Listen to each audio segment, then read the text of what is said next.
He understands everything. He watches videos in English every day. He listens to music. He listens to podcasts.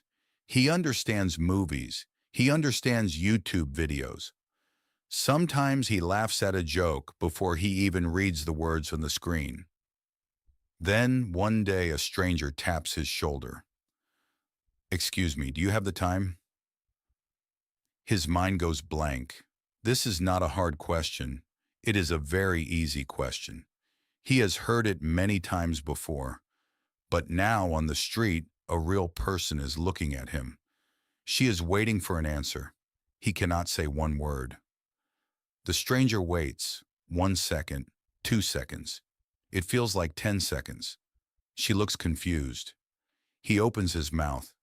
No words come out. His heart beats fast. He shakes his head. The stranger shrugs. She walks away to ask someone else. But he will think about this all day. Why does this happen? Let's go back 10 seconds. Before the question, he was calm. He was listening to two people talk fast in English. He understood every word. No stress, no pause. His brain understood the words easily. It felt like listening to music. But when a real person looks at him and waits, everything changes. Now he must not just listen, he must speak right now. Someone is watching his face. This is a problem. Many people don't talk about it. There are two skills in language. One skill is understanding. This means listening and reading. Your brain hears words it already knows.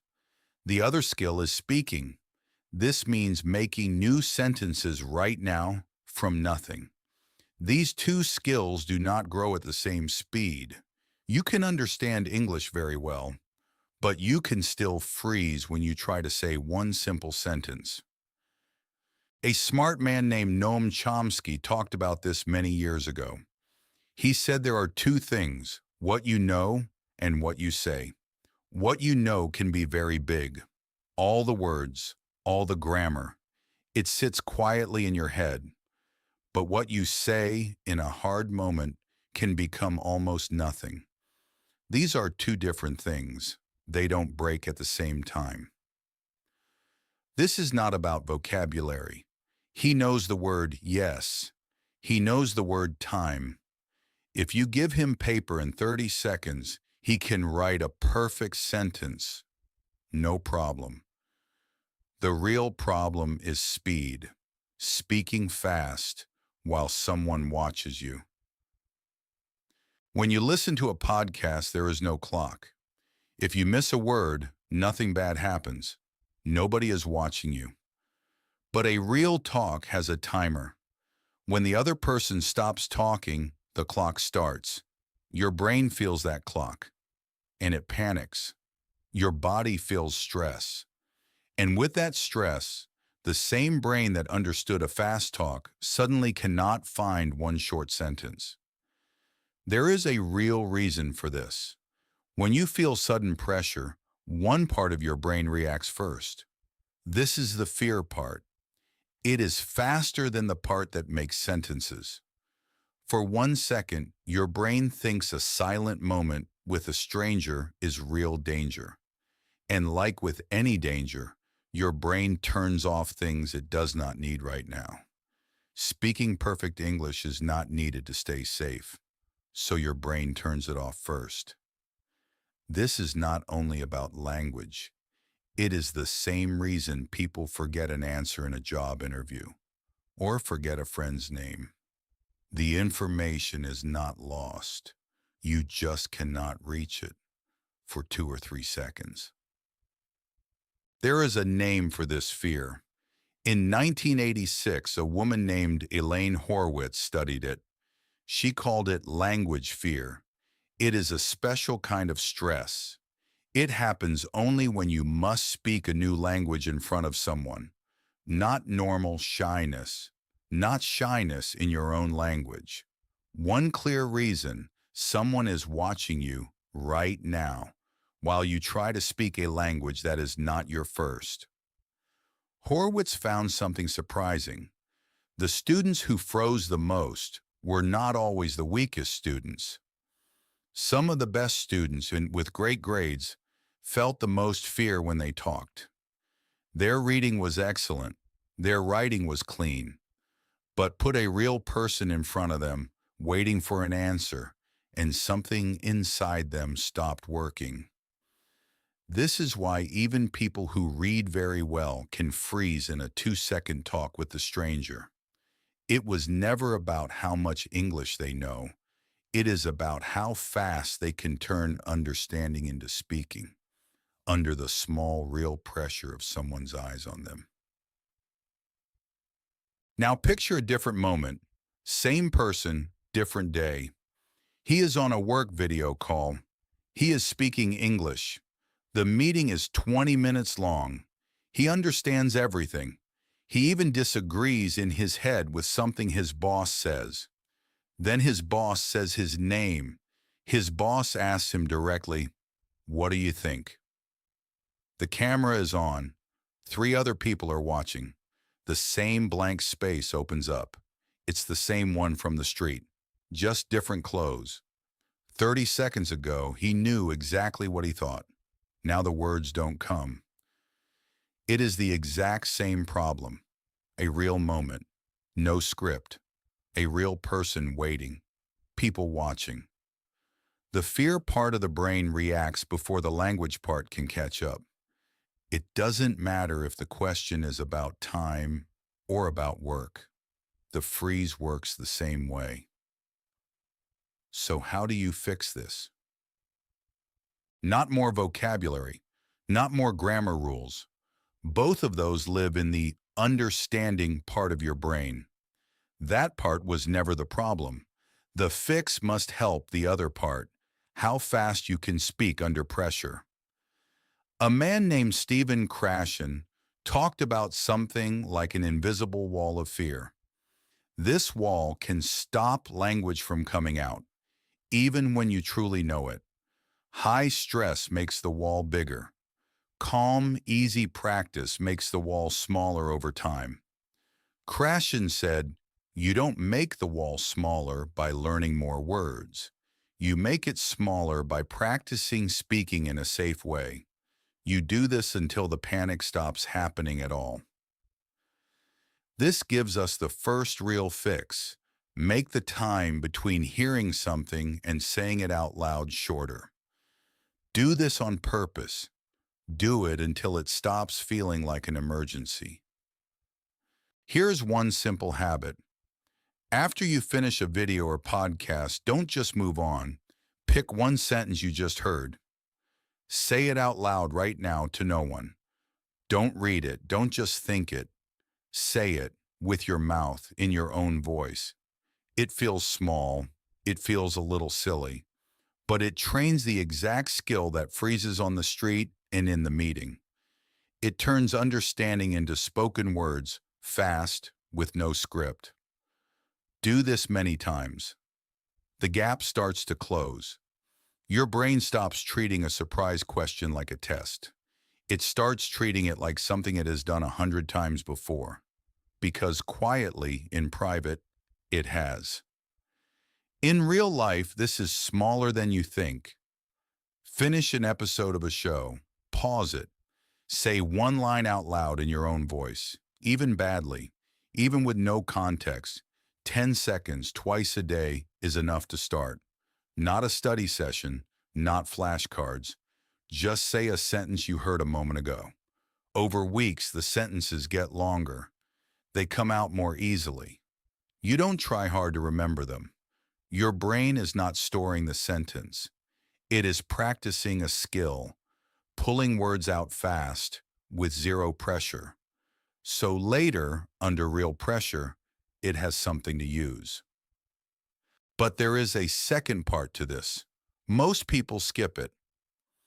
Saying a sentence alone in a quiet room is not the same as saying it to a real person who is waiting. The missing piece is the eyes. Being watched is exactly what causes the freeze. So the fix must include it, at least a little, at some point. This does not mean you walk up to strangers on day one. It means you find small, safe moments with a real person, even for a few seconds. Order food out loud instead of pointing at the menu. Turn on your camera during a call for just 10 seconds, then turn it off again. Read a sentence out loud to a language partner online, someone you will never meet again. The risk stays close to zero, but a real person is still there, hearing your words in real time. That is what your brain needs to practice, not more flashcards. Actors and speakers say something similar about stage fear. It gets smaller for people who go on stage often, not for people who wait until they feel ready. Waiting almost never works. The fear does not come from a lack of knowledge. It comes from a lack of practice in real moments. Fear gets smaller through practice, not through more studying. There is a third smaller habit. It speeds this up. Lower your standard for what counts as success. Not a perfect sentence, not perfect grammar, just any sound, any try, said before the silence starts to feel like failure. A messy answer in 2 seconds trains your speaking skill much better than a perfect answer in 10 seconds. Some experts call this flow over accuracy. Get comfortable saying something, anything, in the moment. Correct grammar comes later, after the panic stops. There is a fourth name worth knowing. It explains why the first habits work even better together. A woman named Meryl Swain studied French students in Canada. She noticed something strange. Students who listened to French for years still made basic mistakes when they had to speak it. Understanding alone, no matter how much you have, does not turn into fluent speaking by itself. Swain called this the speaking out idea. Making language out loud or in writing forces your brain to notice gaps. Just listening never shows you these gaps. You can hear a sentence pattern 1,000 times.